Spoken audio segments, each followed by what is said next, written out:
आज हम इतिहास के एक बेहद रोमांचक सफर पर चलने वाले हैं। हम अक्सर आधुनिक विज्ञान और आज की ग्लोबल संस्कृति की बात करते हैं, लेकिन क्या आपने कभी सोचा है कि इसकी असली नींव कहाँ रखी गई थी?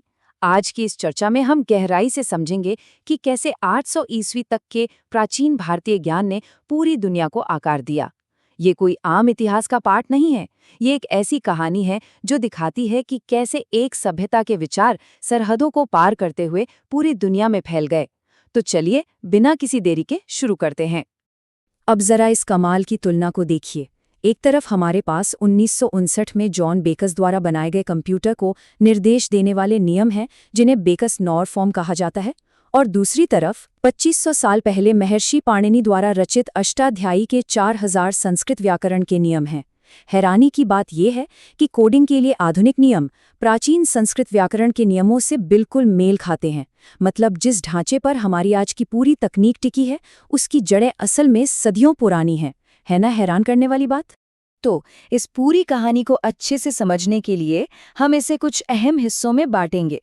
हम शुरुआत करेंगे इस स्वर्णिम युग को समझने से, फिर कला, वास्तुकला, विज्ञान और गणित में हुए चमत्कारों को देखेंगे।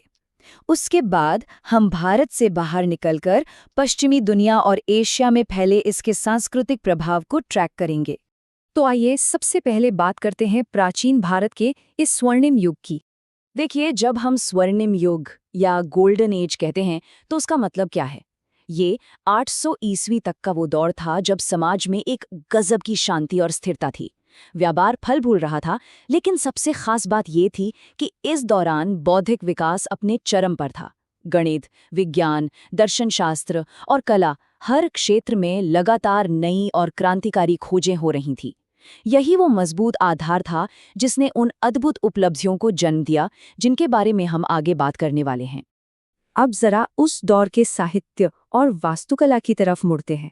अगर हम वेदों और महाकाव्यों के बाद के समय पर नजर डालें तो दूसरी शताब्दी में न्याय सूत्र सामने आया, जिसने न्याय और लॉजिक की दुनिया को एक नया नजरिया दिया। फिर तीसरी सदी में कामसूत्र आया, जिसने मानवीय संबंधों की गहराई से पड़ताल की। 5वीं शताब्दी तक आते आते कालिदास अपनी बेहतरीन रचनाएं गढ़ रहे थे और दिगनाग बौद्ध तर्कशास्त्र को एक नया आकार दे रहे थे। और हाँ, इसी दौर में सुश्रुत संहिता जैसी मेडिकल किताबें मोतियाबिंद और प्लास्टिक सर्जरी जैसी उन्नत प्रक्रियाओं का दस्तावेजीकरण कर रही थीं। दुनिया में कहीं और ऐसा होने से पूरे 1000 साल पहले। फिर 6ठी शताब्दी में पंचतंत्र का पहलवी भाषा में अनुवाद हुआ और इसने रातों रात ग्लोबल साहित्य में तहलका मचा दिया। वास्तुकला की बात करें तो ताजमहल और उसके उस शानदार दोहरे गुंबद यानी डबल डोम को तो हम सभी जानते हैं। इसे आधुनिक वास्तुकला का एक अजूबा माना जाता है। लेकिन एक मिनट रुके, एक चौंकाने वाला तथ्य ये है कि कानपुर के पास 5वीं शताब्दी के भीतरगांव ईंट मंदिर में यही डबल डोम तकनीक पहले से मौजूद है। स्वात घाटी के दूसरी सदी के कुषाणकालीन बौद्ध विहारों में भी इसके सुराग मिलते हैं। इसका सीधा सा मतलब है कि जिस जटिल इंजीनियरिंग को दुनिया बहुत बाद की खोज मानती है, उसमें भारतीय सभ्यता ने एक सहस्राब्दी पहले ही महारत हासिल कर ली थी। कला के बाद अब बात करते हैं विज्ञान और गणित की, जहां कुछ सबसे बड़े और क्रांतिकारी बदलाव हुए। जब भी पृथ्वी की अपनी धुरी पर घूमने की बात आती है तो हमारे दिमाग में कोपरनिकस और गैलीलियो जैसे नाम आते हैं, राइट? लेकिन जरा 5वीं शताब्दी के महान गणितज्ञ आर्यभट्ट की ओर देखिए। आपको जानकर शायद हैरानी होगी कि मात्र 23 वर्ष की उम्र में आर्यभट्ट ने अपने श्लोकों में बीजगणित, त्रिकोणमिति और पृथ्वी के अपनी धुरी पर घूमने की बिल्कुल सटीक जानकारी दे दी थी, वो भी यूरोपीय खगोल शास्त्रियों से पूरे 1000 साल पहले। उस समय इसे ज्योतिष विद्या के तहत गहराई से पढ़ा जाता था। ये उस दौर की वैज्ञानिक समझ का एक जीता जागता सबूत है। अब गणित की बात हो और शून्य का जिक्र ना हो, ऐसा तो हो ही नहीं सकता। पर कहानी सिर्फ शून्य के आविष्कार पर खत्म नहीं होती। 7वीं शताब्दी में ब्रह्मगुप्त ने शून्य को महज एक खाली प्रतीक नहीं रहने दिया।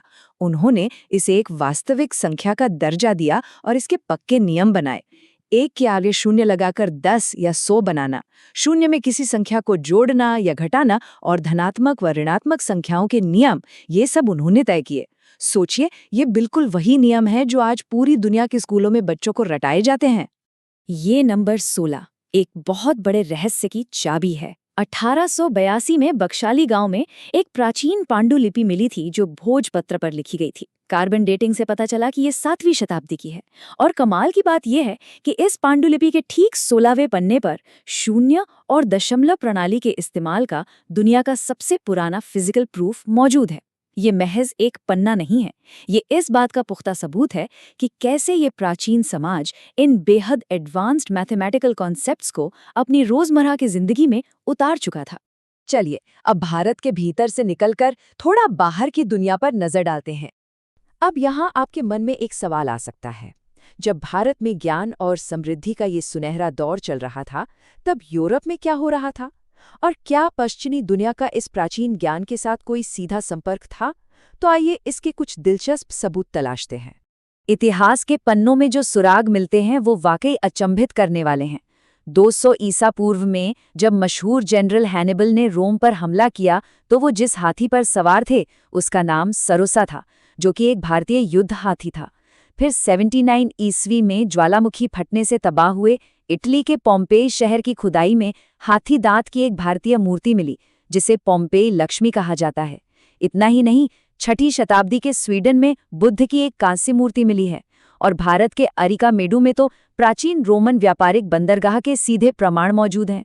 ये सब महज इत्तेफाक नहीं है, ये साफ दिखाते हैं कि भारत, रोम और स्कैंडिनेविया के बीच हजारों साल पहले से ही गहरे व्यापारिक और सांस्कृतिक रिश्ते थे। पश्चिम के बाद अब अपना रुख एशिया के पूर्वी हिस्से की तरफ करते हैं। ये किस्सा तो किसी हॉलीवुड थ्रिलर से कम नहीं है। कुमारजीव नाम के एक विद्वान थे।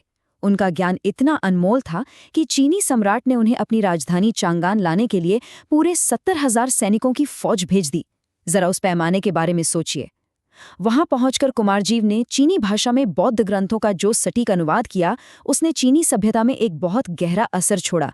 उन्होंने जो नई शब्दावली गढ़ी वो आज तक चीनी भाषा का हिस्सा है। एक अकेले इंसान के ज्ञान की ताकत का इससे बड़ा उदाहरण और क्या हो सकता है। चीन से होते हुए ये प्रभाव जापान तक पहुंचा।